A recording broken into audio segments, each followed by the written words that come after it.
নমস্কার বন্ধুরা, village kitchen blog চ্যানেলে তোমাদের সকলকে জানাই আরও একবার ওয়েলকাম। আজকে যে রেসিপিটা তোমাদের সঙ্গে শেয়ার করতে চলেছি সেই রেসিপিটা কিন্তু ভীষণ একটা উপকারী রেসিপি। আজকে শেয়ার করবো ডেমি শাক বা গিমা শাকের রেসিপি। এটা আমি করেছি আজকে মাছের মাথা দিয়ে, তো সেটাই তোমাদের সঙ্গে শেয়ার করব।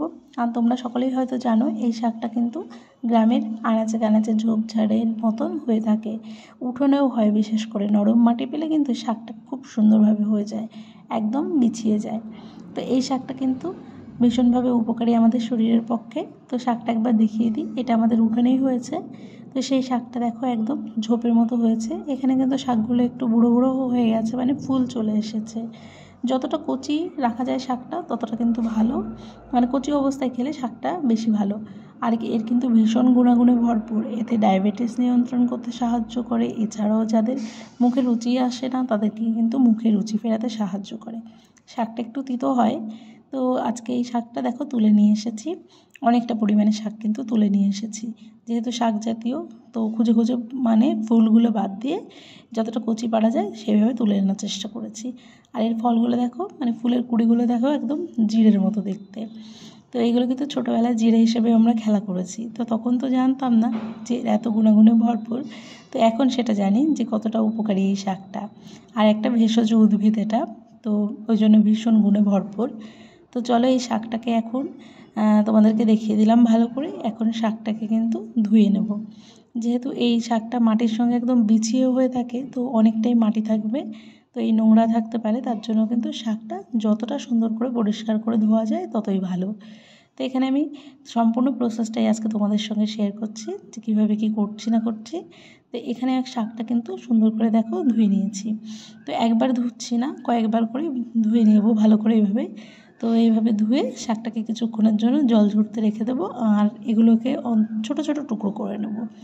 যদিও শাকটা গলে যাবে খুব সহজেই, কিন্তু তবুও একটু ছোটো ছোটো টুকরো করে নেব শাকগুলোকে। তো চলো তোমরা দেখতে থাকো সম্পূর্ণ ভিডিওটা।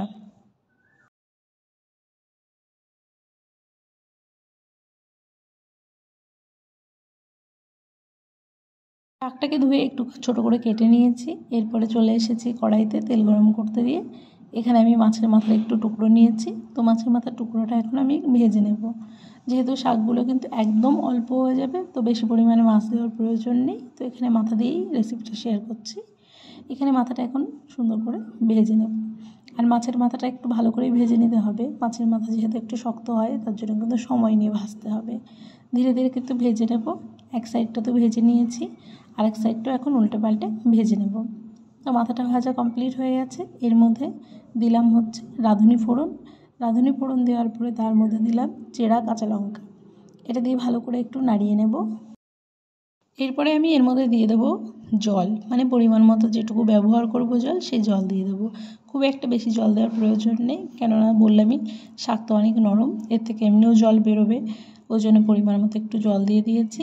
তো জলের মধ্যে এখন আমি জলটা ফুটতে দেবো। তার মধ্যে আমি দিয়ে দিয়েছি হলুদ, আর দেবো হচ্ছে পরিমাণ মতো লবণ। তো এই দুটো জিনিসই বাস দিতে হবে, আর কিছু দেওয়ার প্রয়োজন নেই। তো এরপরে আমি কিছুক্ষণ এটা ভালো করে জাল করে নেব।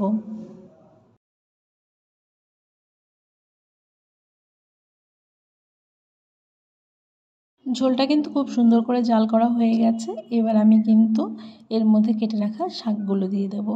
তো এক এক করে সমস্ত শাকটাই এর মধ্যে এখন আমি অ্যাড করে দেব।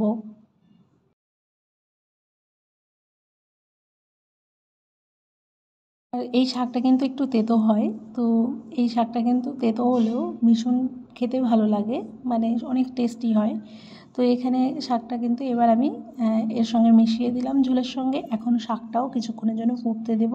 তো এর মধ্যে আমি মাছের মাথাটাও দিয়ে দেবো। যেহেতু শাক বেশিক্ষণ সময় নিয়ে রান্না করার প্রয়োজন নেই, মাছের মাথাটা যাতে মিশে যায় তার জন্য মাছের মাথাটা এখন দিয়ে দিয়েছি। তো দেখো ঝোলটা কিন্তু ফুটে এসেছে। তো এইভাবে কিছুক্ষণের জন্য রান্না করে নেব। আর খুব একটা ঝোল রাখবো না, একদম একটু গা মাখা ঝোল সেইভাবেই রাখবো শাকটার সঙ্গে। তো এখানে এইভাবে রান্নাটা করে নিচ্ছি। তো তোমরা কি এই শাকটা খেয়েছো কখনো? আর যদি কেউ খেয়ে থাকো সেটা আমাকে কমেন্ট করে জানাবে অবশ্যই। আর তোমাদের ওখানে এই শাকটা কী নামে প্রচলিত সেটাও কিন্তু জানাবে। আমাদের এখানে কিন্তু এই শাকটা ডেমি শাক নামেই বেশি প্রচলিত। আর এছাড়া তিতো শাক বলেও কিন্তু অনেকে জেনে থাকে। যেহেতু এটা তিতো, তার জন্য। তো শাকটা রান্না হয়ে গেছে, ঝোলটা গামাখা রেখেছি। আর এখানে দেখতে পাচ্ছ শাকটা কতটা সুন্দর হয়েছে দেখতে, আর খেতেও ভীষণ উপকারী এবং রুচি ফেরাতেও কিন্তু খুব সাহায্য করে। আমার এই গ্রামীণ রেসিপিটা তোমাদের কেমন লাগলো সেটা কমেন্টের মাধ্যমে জানাবে অবশ্যই। আর ভালো লাগলে চ্যানেলটিকে তো সাবস্ক্রাইব করবে। তো বন্ধুরা, চ্যানেলটিকে সাবস্ক্রাইব করার পরে আনসাবস্ক্রাইব করো না, এতে করে অসুবিধা হতে পারে। তো সবাই ভালো থেকো, টাটা।